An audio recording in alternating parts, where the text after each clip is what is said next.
How's it going, guys? Matt from Code Tech Tutorials. I was just thinking today and kind of had somewhat of a revelation. Now, I've got this weird mic that I'm just holding. This is oh God, what am I doing with my life? All right, so forget the mic. Just you got to be able to hear me, right? So I was thinking about a person today that at some point I decided I didn't really like. All right, so this is sort of related to cancel culture, and I realized that I'm an idiot, basically. Not for not liking them. That's just kind of how I naturally felt. But I had like all this weird stigmatism in my mind about them, and like I knew their thoughts already and that sort of thing. And I realized that I've learned a lot from this person, more than I learned from most people, more than I learned from most people I like. And that's kind of a big deal. My whole life's really all about learning and improving and getting better. And it's really interesting because I've spent 15, I don't know, 10, 15 years of my life like not really caring. Things were like pretty good around me, and I wasn't doing anything other than being myself and not even thinking about it. And then like one day I was like, I gotta get to the next level. I gotta self improve. I gotta finish my degree. I gotta work on my hobbies every day that are actually beneficial. I can't just goof off every day and go to work, come home, goof off, go to work next day.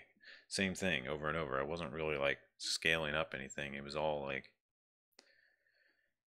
I don't know, maybe there's more to it than I realize now because in a lot of ways I gained a lot of just new like social skills and things like that just by interacting with a lot of different people, especially at work, especially in games and friends and stuff like that. So, this person that the story is about, it's not really about them, it's more about the realization. But I'll give a little background so it's not so hidden and dark, I guess, or, you know, so you can understand the picture, is what I'm trying to say. Not dark as in like, yeah, dark as in like you can't see the picture. The picture is basically this. I have a longtime friend from like way back in grade school days, even. I think we maybe even knew each other, but we weren't really friends till like high school, sort of thing. But it's been a long time. We're all grown up. We got kids. We got normal life, I guess. And yeah, his wife had a mutual friend that was this girl, and she was I don't know. I was just over at their house hanging out, and she like was there too. And it wasn't it was it didn't get off on a good foot for her, we'll say. Like it was a really hard for me to like her. And it wasn't anything bad. She was just like overly touchy feely, and it's not really something I was into, especially right when we're aware of what breaking out in the world. I was like, okay, I don't know you very well. But also, like, the first thing she said to me was like, hey, do you remember me? And I didn't, but apparently I had met her before like 10 years ago, but like I didn't know that. So I was just like, oh, no, this is awkward. Maybe, maybe. I've heard we met. It was one of those things, but I didn't want to like make it rude, so I tried not to. It was like, hey, so I don't know. It was weird. It's interesting how when you first meet someone, even if you don't particularly like them, you feel like you're obligated to be nice to them, and that's kind of how I felt. And I could kind of tell after a while that she was just spaced out. She was in her own world, and I don't know how else to. I guess I'll just explain it. She was like, she kind of felt like she was the all seeing, all knowing of how the world should be, how to how to party, how to, I don't know. She basically just partied a lot. She didn't really have any real hobbies other than partying. So that's extremely unattractive to me. That just makes me want to say, get away from me, kind of after a while. It's like, so anyway, that's not me trying to be rude because I'm kind of a partier too, or at least I was at some point. But if that's all you do, that's a really useless hobby. So I guess I recognized that pretty early on. But that's all it would be. Anytime hanging out with her is you're like either drinking or smoking or both, and that might be okay every once in a while, but that's not really something that is going to help me with my goals. So she was really weird. She was like, I think she thought I was stupid. Like that's the only thing I can really assume. Like at this point, hmm. Which is backwards because I don't consider myself particularly intelligent, but I've kind of noticed over the years that I'm obviously more intelligent than most people, and it's weird because I apparently when you're intelligent you don't feel intelligent, so maybe it's something like that whole effect, like you realize that you don't know much, and the people that don't know much don't realize that they don't know much, that sort of thing. It's sort of like that. So she seemed like she really didn't know much. She could get a job and live her life and pay her bills or whatever. That was fine, but it wasn't like ever anything more than that, other than just partying in the evening. So I don't know. Yeah, I'll just tell the story. So we got drunk, all of us. We got a little drunk. We were playing some cards, and at one point, my drunk friend was like, "Oh man, you gotta stay away from her. She's crazy." And I had already kind of noticed she was crazy, and I was like, "Thanks for the warning, buddy." That's why you and I are friends. You tell me how it is, that sort of thing. So obviously, I took his heed to his warning, but he wouldn't have done that if he wasn't really drunk. He was just like honest drunk. It was kind of that thing. And eventually, I kind of realized that I don't know. I couldn't. I didn't want to just be mean for no reason. So I was nice to her. But after a while, it got really, really, really annoying. Like her humor was very different than my humor, and like when she would send me stuff or say stuff, I would like have no option but to stare at her dumbfoundedly. Like you would actually say and send stupid stuff like that. Like, and I think that made her think that I didn't get it or something. But it's like it's not that I don't get it. It's just terrible humor, and I didn't know that anybody thought this was funny. I guess it's like a lot of my reaction videos, basically, except for the ones where I'm laughing at programming humor. I know it was stuff like, clickbait into showing you like really, really crude humor. And it was like, for me, I guess the whole problem was it's like, man, I have to accept that um, I'm around people, decent people, and I'm around kids and stuff. So I can't just be opening stuff on my phone that's like clickbait into screaming obscenities and clickbait into nudity, stuff like that. And that's like that was her humor. She would just send me stuff like that. So I was just like, "What are you doing?" So I sent her a few warnings. I was like, "Why are you sending me stuff like this?" And I was like, "Can you not send me that?" And then like happened a few more times. I was like, "Holy, what do you do at that point?" So I was just like, "All right, I've said a few things. Block button." So there it was. And I don't know, like what what else do you do at that point? If someone that you're supposed to be friends with in real life is like spamming you with stuff that's totally awful and inappropriate and you've told them you don't want to do it, do you just block them? Do you just cut them out of your life? So, yeah, really didn't like her at all. Was not a fan She had maybe a 1% fandom for me going on. So it was like 99% of me absolutely did not really like her at all. It was pretty bad after a little while, like after I got to know how she thought and operated, her lifestyle. Ugh, wow. Holy crap. So, but then I realized later, after I had joined the cancel culture and hit the block button on her, I learned a lot from her. More than I learned from most nice people.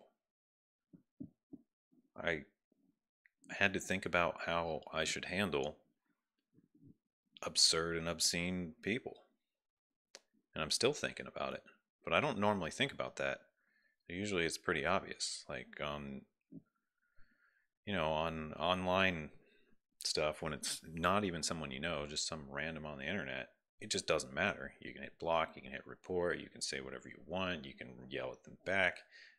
It just doesn't matter. It's just like not that much anyway. Shut and yell back. But you're pretty open to just block whoever you want on any social media platform, especially if you don't know them. But when it's someone you know and apparently been acquainted with for over 10 years and didn't know it, but or you're not acquainted, but knew them for that long and they're friends of friends and things like that, like what do you do then? How do you handle that? And this is actually really important. And I've seen people lose their livelihood because they can't deal or cope with stuff like this. And I feel like it could happen to me if I don't learn this lesson.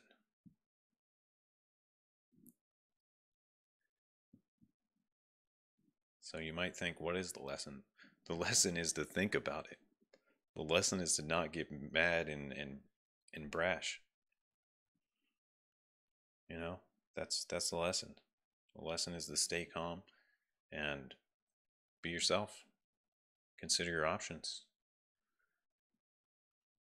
Don't needlessly make people mad that you have no business trying to make mad.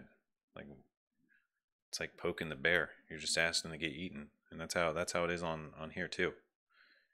And you know, I see from a lot of my past videos that I'm like pretty guilty of this. I've ragged on people a bit, and I notice sometimes when I post these sort of videos, I'll drop a subscriber. But then it usually goes right back up because I think my audience is like sorting itself out. Some people think I'm strictly tutorials or something, and other people realize that I'm actually a person and like, oh, can't deal with the face of a person. And I don't know, it's weird. A lot of people are like that. It's really it always blows my mind that people are like, you know. But then there's the opposite. They're like, oh, I want a real person behind it. So I don't know. I feel like that's not really for me to decide. That's for people to decide. And I've also noticed people are terrified of me. I I guess I'm just a scary person. And I didn't realize this till like 5 years ago when I had a girlfriend and we were engaged and stuff and had a kid and things were going pretty well. Except I wanted to go back to school rather than committing to a relationship at the time. So I was just like focused on that, focused on learning basically programming, computer science. And so we ended up splitting up. But in one of our like, little arguments or whatever, near the end, she said something that I also realized this is a completely different person, not the one I was talking about earlier. I'm just talking about me being scary now. She said, "You're scary when you're mad. You're terrifying when you're mad." And I can see that. And I think that's fine. I should be scary when I'm mad. Everyone should be. Like, who's afraid of someone that's not scary when they're mad? Right? Who's ever going to listen to them? Who's ever going to care about them if they can't even make an effect when they're trying to? It's odd to say, but I think there's more to it than that. I think somewhere along the way I lost my heart. It's gone. Now it's not completely gone, but at some point I realized I was capable of like actually hurting people. Not like physically, I guess physically too. I mean, I'm somewhat trained in martial arts, so I'm not particularly scared of anyone because I feel like I could I could figure a way most of the time. I mean, sure, I could still be overpowered if someone's just flat out huge or something, of course. But in general, I grew up wrestling and stuff a lot, and karate and all that. So I'm not particularly scared of that sort of stuff, but I don't like it. I would prefer to never have to do anything like that. It's just like if someone attacked my family, I would have some instinct as to what to do, or something like that, or how to handle it. But I would rather handle everything verbally. Verbally seems a lot better. I've been able to verbally handle almost every situation I've been in. I think I've only been in a few, very few, like physical fights in my whole life, and they were chosen by me. I was the one deciding to fight.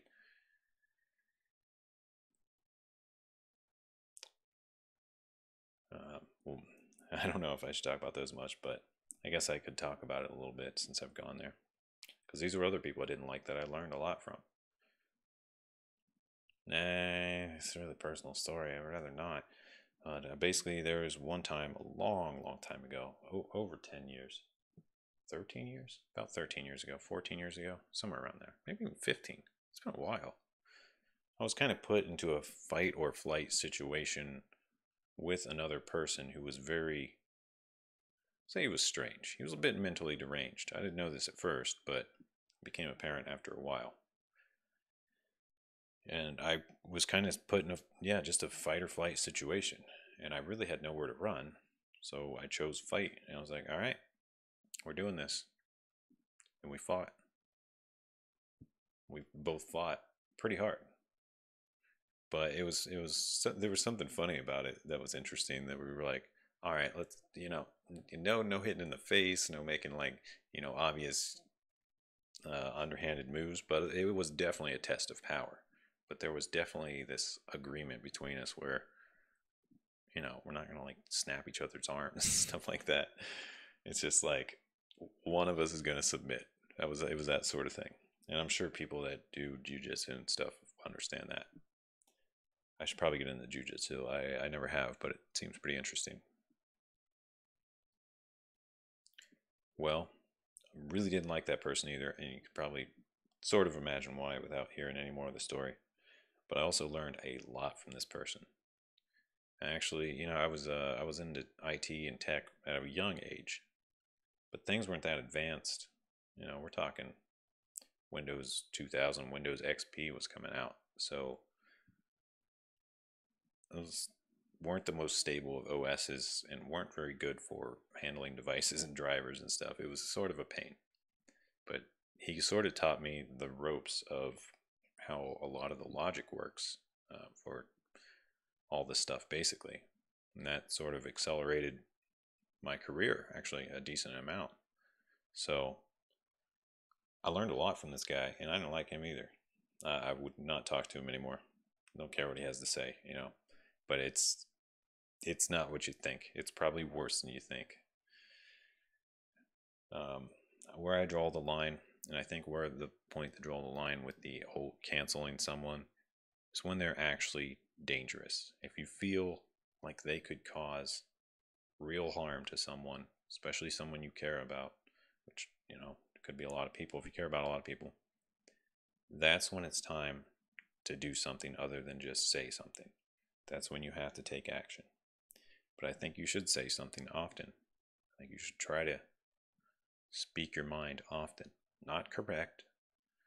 You know, it's another thing that's really weird in our culture. People want to correct and dominate. It's like, use the wrong they, or else, man.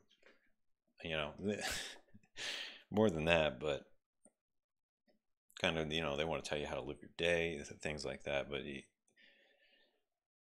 it gets weird in some situations. But one of the things about being independent and being, just going into a mode where you're all about self improvement is you realize you're responsible for yourself. It doesn't matter what other people say, it doesn't matter what they tell you to do. At the end of the day, your actions are your own fault. So that means some pretty important things like you shouldn't listen to people because you get to make the decision, not them. That doesn't mean you shouldn't take their opinion or advice into account, but you definitely should not be blindly listening to anything anyone tells you. And I mean that ever. And that really puts a hamper on things like advertisements. Advertisements will blast you all day with ridiculously useless nonsense if you let them. And it's really ridiculous. And people can do that to you too. And it works for them. They want you to drink the Kool-Aid. They want you to buy the thing. But should you? That's a decision you get to make. Well, I hope you guys enjoyed this talk. I don't know if I'm going to release this, but if you're hearing this now, apparently I decided to. Take care of yourselves. Leave me some comments below. Don't forget to hit the like button for helping me out, for helping this channel, basically, to help this channel, I should say. Let me know your stories. You got any crazy stories about people you learned a lot from that you really didn't like? I'm sure people have them if they think of them. We really got to think twice about doing this cancel culture thing.